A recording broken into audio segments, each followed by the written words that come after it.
it's time for English on Learning Lockdown. It's Monday, I'm Mr. S, he's Mr. A, this is Liverpool College.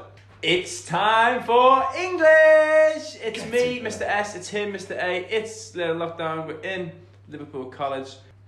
Your go. Is it? Yeah. Right, we are today looking at improving our sentences further using some more skills. Getting a bit advanced now, aren't we, I would say? Yes, we're on to Similes and personification, but neither of us actually know what that means. There's only one way when we don't understand the meaning of words, where do we go?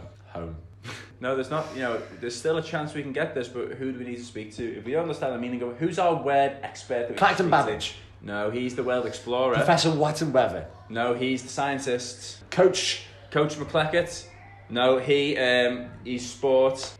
There's only one other person we haven't mentioned. It is, of course, Professor Hopper-Lopper-Kettle. Now, he's from the University of Speak, because where else are you going to learn linguistics? So should we go live to the professor now? Let's go live. Draw the button.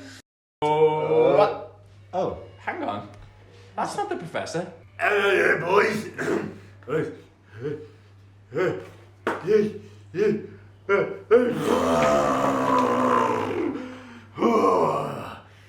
That cleared out the old sinuses.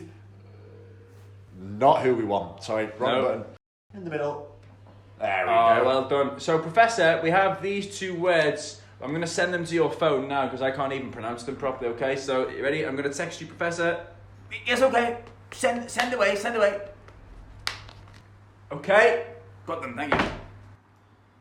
Ah, yes. Now you're asking about similes and personification, okay? And simple literary devices for writers to use to really tell a story, basically. A simile is when you compare something to something else, make it sound similar. You use the word as or the word like. So you could say the hedgehog ran as quick as a flash, or my wig stayed on my head like a carpet.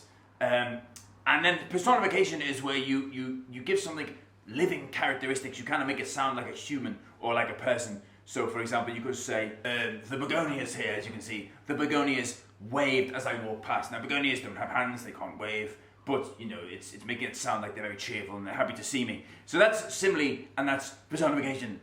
Goodbye. Oh, fantastic. So, a simile is when you make a comparison. It's similar to something, yeah. And personification is when you give something like human characteristics. You kind of make bring it it into life. You kind of make it into a person. Makes sense, doesn't it? Right, thank you, Professor. Thank you very much. Now. There we go. It's always good to see the professor, isn't it? So let's just look at two quick examples. In fact, let's look at three examples because we'll do two similes, one with like and one with as.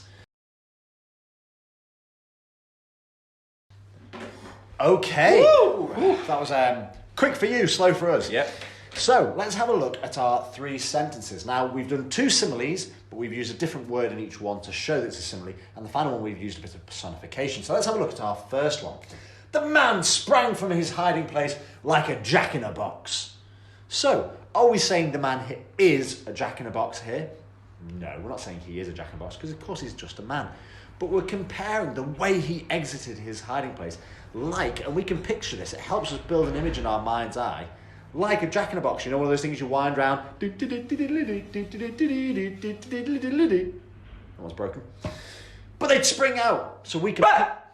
What Mr. S has done there is he's sprang at me like a jack-in-a-box. It helps me paint that picture in the reader's mind of how this man escaped from his hiding place. This is a simile, and we've used that word like to show that it's like something else. It's not is something else, it's just like it. So the second sentence says, as powerfully as a tornado, Uncle Giblets blew his nose. Well, let's have a look at Uncle Giblets blowing his nose. See, we had a use for that video the whole time. It's not just completely random, it's all planned. So you can see when he blows his nose there, Uncle Giblets, he's blowing it very aggressively, okay? Now, obviously, his nose isn't a tornado. No. We're making a comparison. We're saying it's similar. So it's as powerful as a tornado, okay? The whole point of saying it like this is to really exaggerate. It's obviously not as powerful as a tornado, we know that, but it really gives our reader the impression, wow, he is blowing his nose pretty hard, and that's why we use similes. And you'll spot what we've done on this one that's different is we put the simile at the start of the sentence. This links back to our adverbials lesson. 3 weeks ago, you'd have to go and find that one. And you can see we've started Not with our main clause, which is Uncle Giblets blew his nose. That's the sentence that makes sense. But we started with the adverbial, so therefore we've put our comma in there. And instead of using the word like, we've used the word as. So those are our two ways of doing similes. You can use like and as, and you can put the simile at the start of the sentence or at the end of the sentence. Finally, let's have a look at this one. Father Flumps's toupee clung to his head for dear life.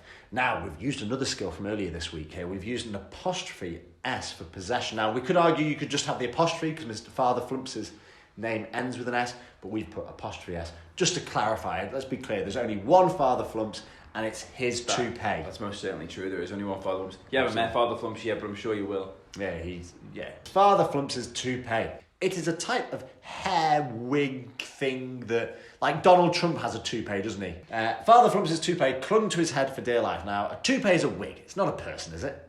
So, can a toupee actually cling to something? Can it hold on and grip and cling to something? It doesn't have hands, but this is, again, another device that writers use to really paint a picture in their readers' minds. The toupee can't cling on with its hands, but it's making it look like it's not really on properly. It maybe there's wind or something, it's barely holding on, but it's just about staying on.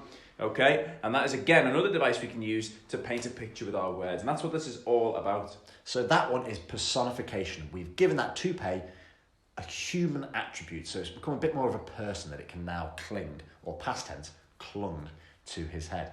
So today's task, we would like you to work with similes and personification. Down below in the links, there are loads of tasks created by Miss R, and we look forward to seeing your work. See you later. Bye.